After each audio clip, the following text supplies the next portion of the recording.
Morning, everybody. Hope you're all well and you can hear me well. I'm going to go through quite a few slides. Hopefully they're of interest to you, but more importantly, I'm really interested in questions at the end because I'm practically doing this stuff. It's not as though I'm talking about what could happen. I'm actually doing it on a daily basis. So it's practical. Just to introduce myself for a minute, I forgot actually, I'm a fellow of the IOM3 as well. So I'm glad they're part of the thing. So I'm a fellow of theirs. So I train as a packaging technologist in the Co-op. Now the Co-op's a well-known organisation to most of you. They're in every town. They had 100 factories at that time, wineries, margarine factories, a brushworks, a corset factory. They had lots and lots of factories. I worked in all of them. Obviously, the biggest barrier in the country as well. And I also worked on coffins, which, would you believe, is part of packaging development in the Co-op. So, a very wide breadth of knowledge. And then I went to Iceland, the retailer, when it was growing, to start the own label team. And there I was in charge of design as well as all the packaging and the technical team. But the most important thing now is that I joined Iceland again, really just to help the MD for a few years on packaging to get new product development going, particularly Slimming World and some of these other brands you'll have heard of. And the interesting thing was, I said I'd do it for 5 years. I ended up staying for 6.5. So now I've sort of retired or semi-retired, but people won't let me do that. So I'm sort of working sort of 3 days a week and passing my knowledge on to lots of other people. But the most important part of that probably is my work with Butlers Farmhouse cheeses, because I've known Jill and the family for a long time, and they brought me in at a very early stage when I was going to retire and say, we need some help. Just can you help drive packaging? And me, together with Kate, who's one of your Kate Pickup, who's now Kate Shepherd, well, a few days ago because she got married. Kate's on this journey with me, and I'm passing all my knowledge on to her, and hopefully she's brain draining me on a daily basis, and that's really important. I'm going to cover that. So basically, for 40 years, I've been working to put plastics in. Now I'm working to take them out. So that's truly circular. And one thing that everyone that's involved with sustainability of any kind, everybody, and I even met a guy I was playing golf with on Saturday who says, it's a load of rubbish. We're only the next layer of soil anyway. So why we're doing all this, And I said, well, because we care. And it's not about our generation. It's about the next generation and our kids and their kids. It's not about now because we'll be in our coffins. But the most important thing is that we do the changes now to make a difference for the future. So I'm not going to get involved with the emotion of it, but I'm going to take you through quite a bit of what I believe in. And sustainability is not new. A lot of people think that, they're using sustainability in the titles, and there's global sustainability managers all over the place now, but it's not new. It's just a critical thing where social, environment and economic factors come together to make sure we look after our future. And on the right slide there, you can see it's a pretty damning statistic that only 9% of everything we produce is recycled, 12% incinerated, which is not the answer either. 79 goes elsewhere to different places. As you know, China banned our waste a few years ago, but now it's going to Indonesia. It's going to Turkey. That cannot be right. We cannot keep doing that. So we've got to do something. And on top of that, we've got some pretty big trends going on, which are going to affect us, whether we like it or not. We are going to run out of food unless we do something pretty dramatically. We are going to be short on water unless we do something pretty dramatic. And actually energy, very much in the focus today, is with gas going where it is going to be an issue for us. So packaging plays a massive part in that. And the most important thing, just to give us a trend in this, is that if we don't do something, again, we're going to have some issues here. So we've got some trends going on. Plastics plays a part of that. And guess what? Iceland decided when I was there that we were going to go plastic free in 5 years. And I got my 5 minutes of fame. I didn't know if I was going on the BBC that morning, but I did.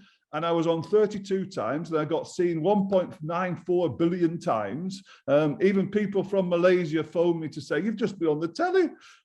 It was a balmy day, but the most important thing was it was banning plastic, and they're on that journey even today. And the guy that that took over and is recruited. And of course, Richard's who's the MD, has still got this mantra to absolutely drive plastics out. It's not the easiest thing to do, but it's absolutely the right thing to do, in my opinion. So it's very interesting. Plastics have got its place, don't get me wrong, but it's very important that Iceland kicked this off. And what that produced was a whole range of jerk reactions and also changes in the market that the other retailers had to react to and other organizations had to move with. So it really did spark a massive debate. And the good news is a lot has happened since we did that in 2018. And of course, there's a lot of market factors, you all know them. Single-use plastic, we don't want it. We've got to worry about our oceans, our environment, and the climate change. We've got COP coming up, as you know. Our health, even yesterday, there was a new document that came out about babies have all got microplastics in them. So, you know, it's every day we find something new. You know, is that microplastics coming from packaging? We don't know. It might be. But, you know, these scare tactics are coming out every day. So the other thing we've got to consider is, how are we recycling? Should we be composting? Should we be incinerating? Should we be using anaerobic digestion? What about our curbside collection? These are all factors which, when you're thinking about your packaging development today, you've got to understand what the waste structure is and the infrastructure. The circular economy, Alan MacArthur, lots of, you know, we've all listened to the team down there. It's very important we do the circular economy. That's critical. What are the cost of the alternatives to all these materials? Because it's great changing all these things, but guess what? None of them are cheaper. So again, you've got to think about the alternatives we're going to go for when we're thinking about packaging development. We've got government taxes coming next year, particularly for recycled content into soft film. If you don't have recycled into plastics next year, you're going to pay a tax. So people are not ready for it. The carbon position, oh my God. So, okay, I've got all this packaging development to do. So what about my carbon? What's happening with that? And also life cycle analysis of the products you're producing. These are all things you've got to consider. And it's not easy. There's a fog out there to see through. And I'm going to cover some of this when I come up with some solutions. Obviously, NPD is new product development. It's crucial for every business on growth. Everybody is doing it or should be doing it.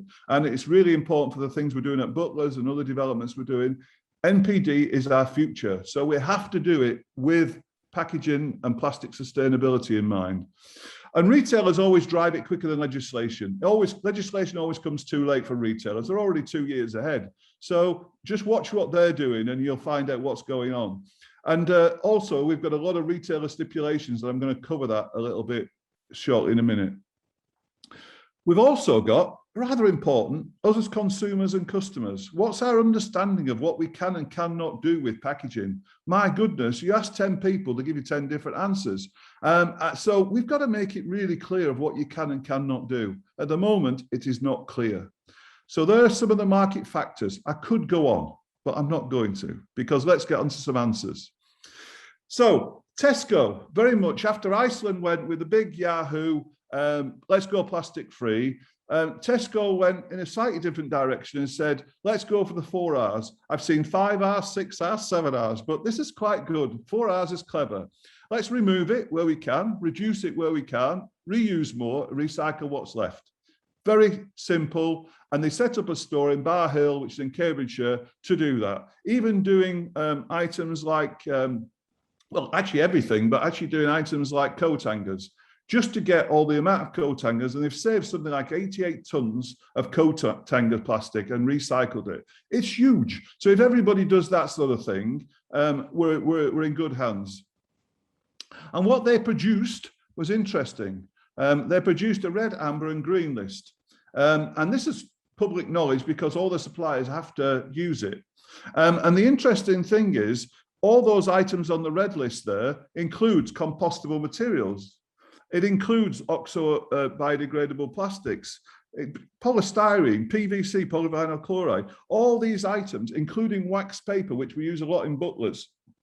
All these are on the red list. You cannot supply Tesco if you produce them. So this drives behavior. It also gives companies who are working on their projects a steer on what they should be looking at.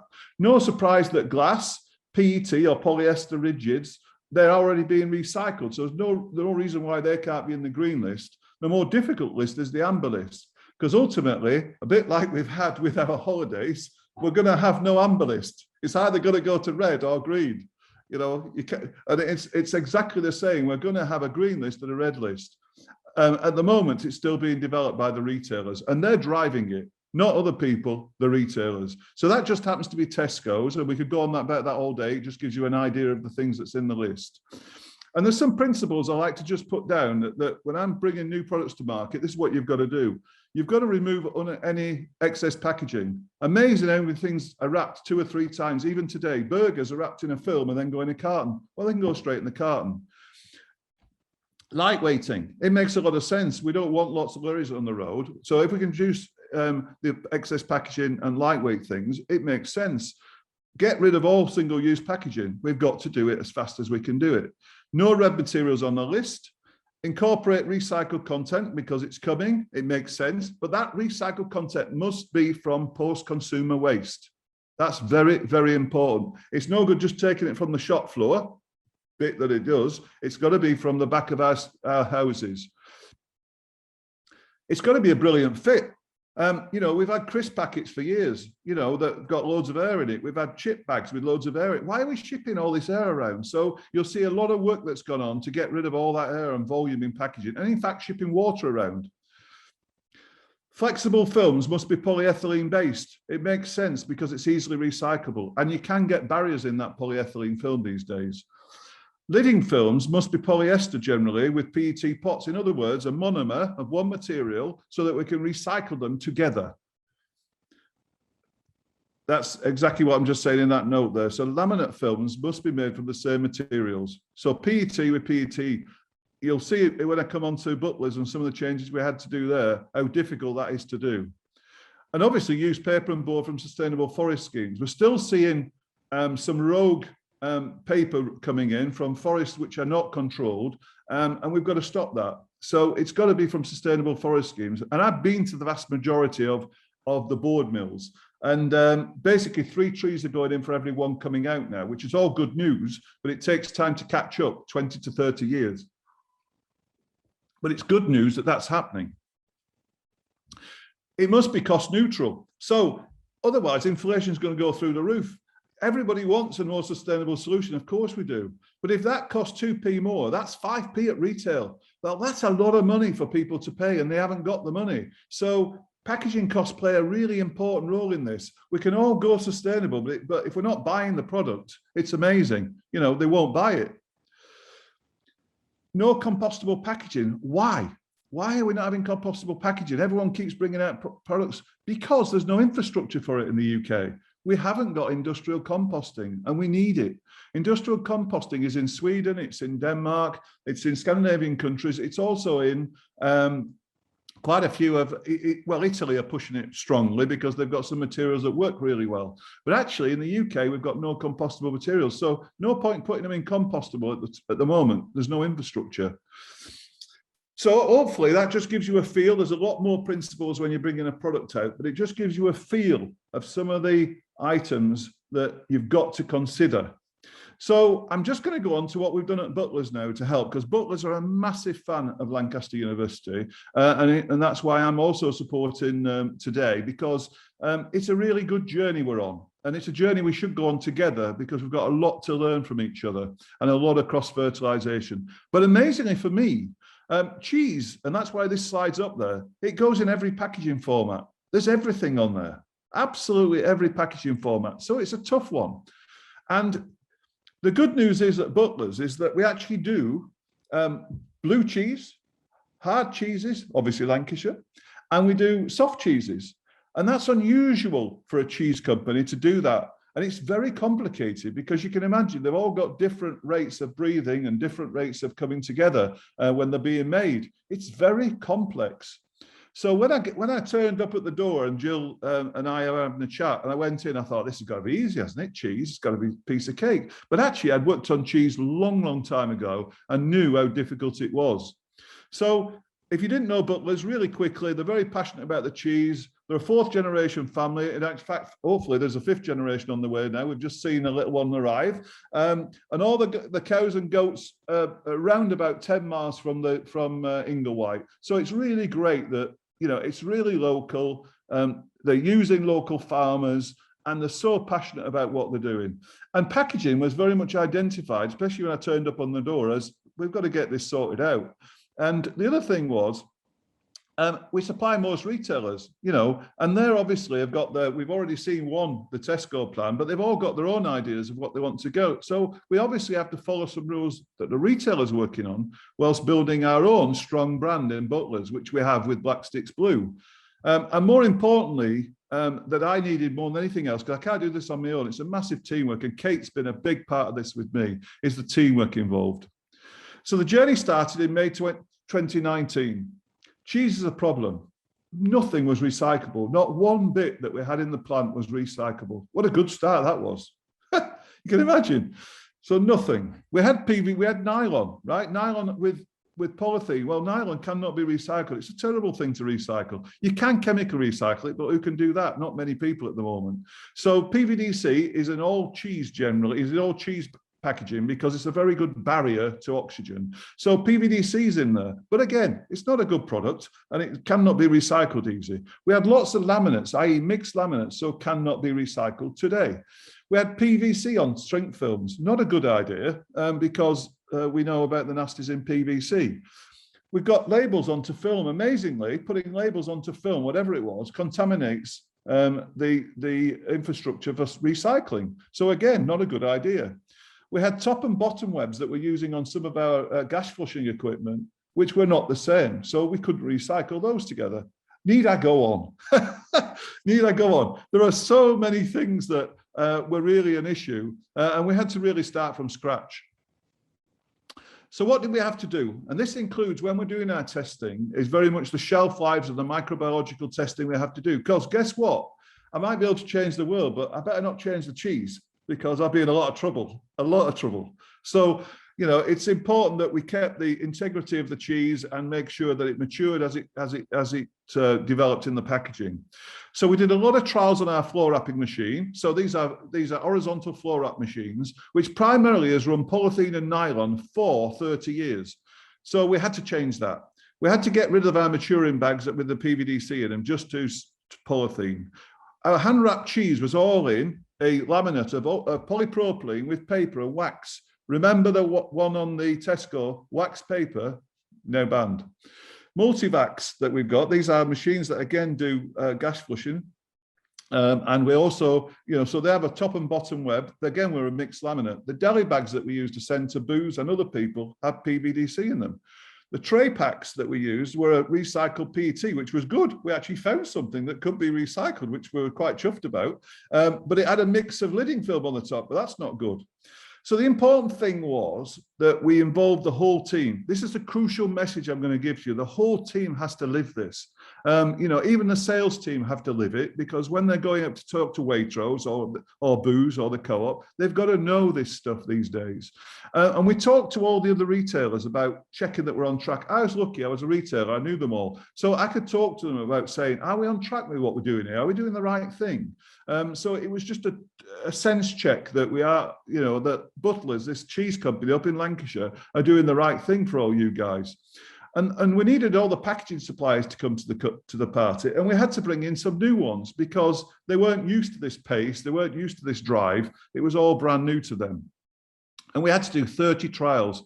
Absolute nightmare. You can imagine you're doing production every day of your normal products, wanting to get it out, up against deadlines, etc. And we want to do trials in the middle of it. So you've got to understand, and you've got to put aside some time if you're going to do this. You have to trial them. And a great example is the Perfect British Cheese Board. We managed to relaunch this. It's a huge seller for us now. We managed to launch this by using a tray, which was 50% recycled content from post-consumer waste. So totally recyclable again, by the way.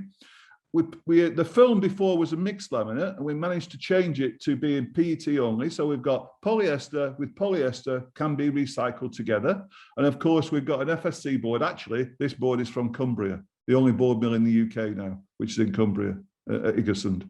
So an absolute classic example of doing product development with packaging development together. Oh, it's easy this, isn't it then? It's really easy, isn't it? Everyone's saying.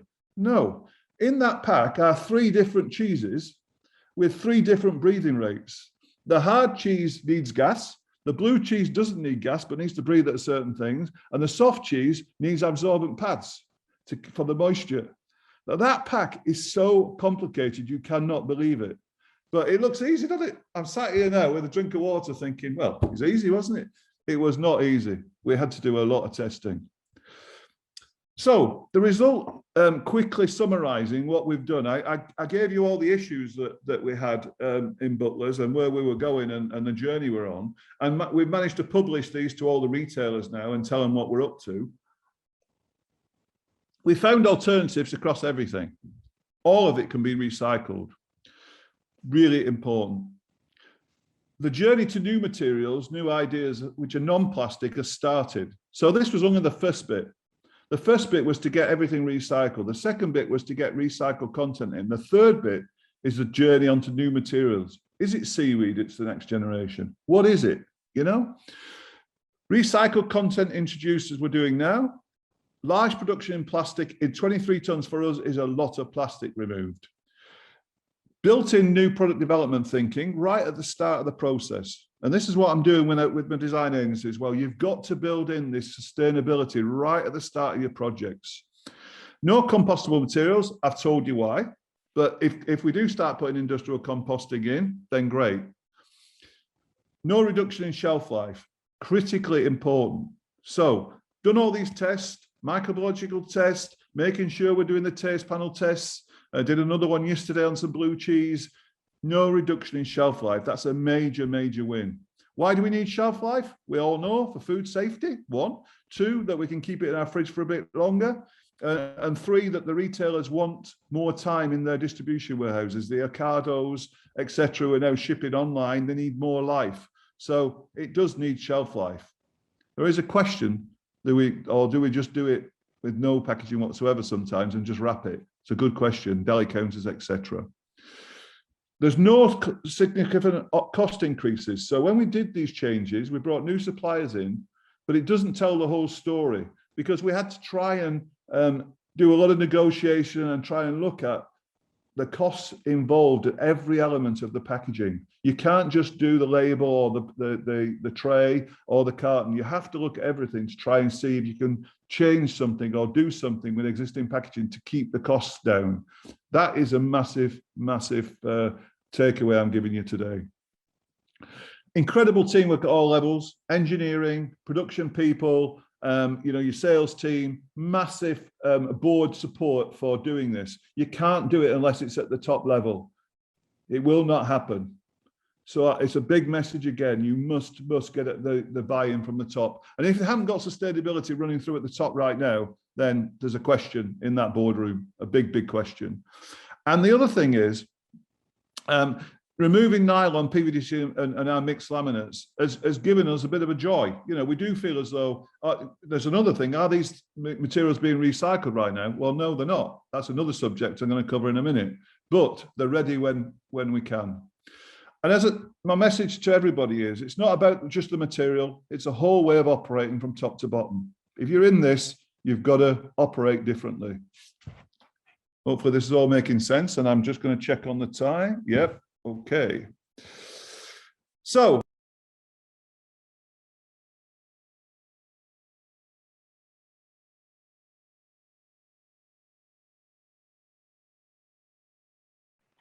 you're muted now, Ian. Just so you know. Yeah, Ian, you've gone on mute. Interesting. Don't know what I touched. Sorry, folks.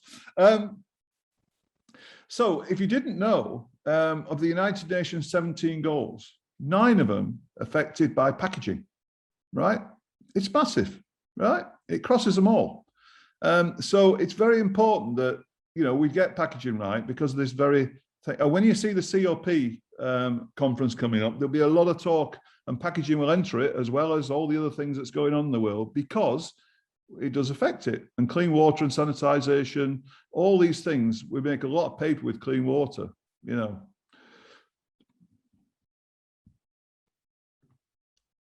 The next thing is refill. I really believe in refill. Refill's got to be part of our life. It's not now because it's not available too often, but Asda, Waitrose, the Co-op, there's a few people started it in store, but refill in total has got a lot of mileage in it. And we've only seen in the last week, the old milk bottle coming back and drinks bottles coming back. And of course, Tesco launched Loop. I'm not doing an advert for Tesco today, by the way, but good luck to them. They're doing some good things. So they've launched the Loop project, which is basically you just pay a deposit for your packaging and you get it back. And the thing is, it's washed, cleaned, comes back to you with a yogurt in, comes back to you with the parcel in it. Refill is a big mover, and it should be considered if it can be done. Cheese, a bit more difficult to do, clearly, because of shelf life and freshness and other things, but you know what? We'll crack it. So the interesting thing, Loop has started. You'll see a lot more refill schemes. You'll see a lot more retailers using refill. I'm absolutely sure of it. And then just to cover off a few other things like formats are changing. So why did we have pears in bags? Well, they've gone to cartons. Why have we got, sort of tomatoes? We've actually got a lot more board trays. We've got the blueberry lidding film now with recycled content in it, and Asda led the way with that, so they can be recycled together. You've got salad films being now replaced by paper. Again, I'm covering these quickly, but it's just giving you a guide to the changes that's happening. And I've got these every day. I mean, literally coming through every day, these now. Just changing the format to save 27 tons of packaging at Asda, it's brilliant. All these things are now happening. It's still plastic and we've still got to deal with it, but it's actually saving plastic as well. And obviously we've got pulp trays coming in. Pulp trays are quite useful for many things because they absorb moisture, but more importantly, they're a very good carrier. So why are we not using pulp? It's recycled material. So again, it's better than using a plastic tray. And there are papers coming through. This just happens to be one of them that's 50% opacity. So you can actually see through it. It's not, you can't completely see through it yet, but you know what? It's coming. All these developments on paper are so exciting, and you can put barriers on these papers. So the barriers means that we can gas flush it, and we can put it down vertical form fill machines and horizontal form fill machines. It's really good the things that's now coming along. Obviously, we're increasing shelf life. There's a lot of scavenger technology going on to increase shelf life these days. And we're actually having coatings now going on to the product itself to do shelf life savings. So do you really need packaging if you can actually coat it with something? So plastics is everywhere, but it's also about taking plastics out and being aware when you need it and when you don't need it. Is there a need for plastic? Of course there is. For many reasons, but not the way we've been using it in the last 40 years. So just to summarize before we get on to questions then, and to give you a feel of where I think the nation is and where we are, the tap on plastics, we always said at Iceland in those first days, we've got to slow the tap of plastic down, and we've done that. It's absolutely happening, and it's happening on a daily basis. The material should be considered right at the start of every product. Why do we need this material? It's very important. We should only be using materials that can be recycled to the circular economy. And we know we've got downcycling. In fact, Nestle last night, another one that popped up last night, Nestle last night have just teamed up with a company in Scotland. They'll be downcycling theirs. In other words, it's going into another product. In this case, it's going into wood or a board, a wood alternative. So it's not going in a circular fashion. In other words, it's going back into that packaging. It's actually going in to be bench seats. But again, it's being downcycled, not recycled. But it's really important if we can to recycle it. We need it back. We need it to use it back. But obviously, downcycling is better than it going into landfill or going into Turkey and where they'll deal with it. We've got to remove any packaging, over packaging, plastic liners, still too many around. And I'm pleased to say we're doing that bit by bit. Online is also driving change. It's changed all our lives, and online is driving change. It's also driving prices up in corrugated and other things like that because everyone's using it. But online is driving change in the way we're dealing with it. You know, even at Butlers, we've got our online letterbox that we're doing. It's really important understanding what you can do now to cut your packaging down when you're doing online packaging, because we've all been fed up of getting these big boxes with nothing in them. We've just got to drive that change and make sure that we don't use plastic if we don't need to, or if it is, it's got to be recyclable. We've got to use other sustainable materials that replace plastic. Plastic is still coming from fossil fuel. It's still coming out in the ground. Do we really need to do that? So again, try to use sustainable materials that is around us today. We know that refill and reuse is taking off. I've gone through that. That's only going to grow, and that's a good thing. If we're using it again and again and again, if it's plastic, great. If it can be used 30, 40, 60 times, that's really good news. The retailers and the brands, they're just driving every day, thousands of tons removed. It's all good news. There's big commitments to come from all of them. They've all committed anyway, some of them sooner, 2025, to have everything recyclable, reusable or compostable by 2025. But you know what? Aldi are already at 22, Lidl at 23, the Co-op at 22. Everyone's making commitments beforehand because they know they've got to do it now. We've got legislation coming, but it needs to keep up with what we're all doing. That's the driver for the government. You've got to have money as well to drive change in the waste infrastructure. Why are we not dealing with our own waste? This is outside of my control, but something I'm pushing for in a big way. You know, we need waste infrastructure. We need curbside collection of soft film, for instance. It's got to happen. Ireland have just done it. Ireland have now got completely soft film infrastructure. Your crisp packets, your nasties, as long as it's clean, they can now deal with it. So the waste infrastructure, whether it's chemical recycling, mechanical recycling, whichever way we go, we need more of it. We can't send our waste abroad. And we've also got to clear the fog on materials. People are arguing left, right, and centre. What is the carbon position and what is the life cycle analysis of these materials? It isn't clear. It's got to be clear. And that's something that I think academia and other people can really help with to clear that on what is the best material to use. And the other thing is, because I remember when when Iceland were on the TV and I was doing, you know, I was on the couch that day, we got a blast from the plastics industry saying that, oh, they're going to affect food safety. Now, who in their right mind is going to affect food safety? I mean, that was just a crazy thing. You know, no way will we do anything that will affect food safety. In everything we're going to do to make sure it's even more safer. That's more vital, I would say.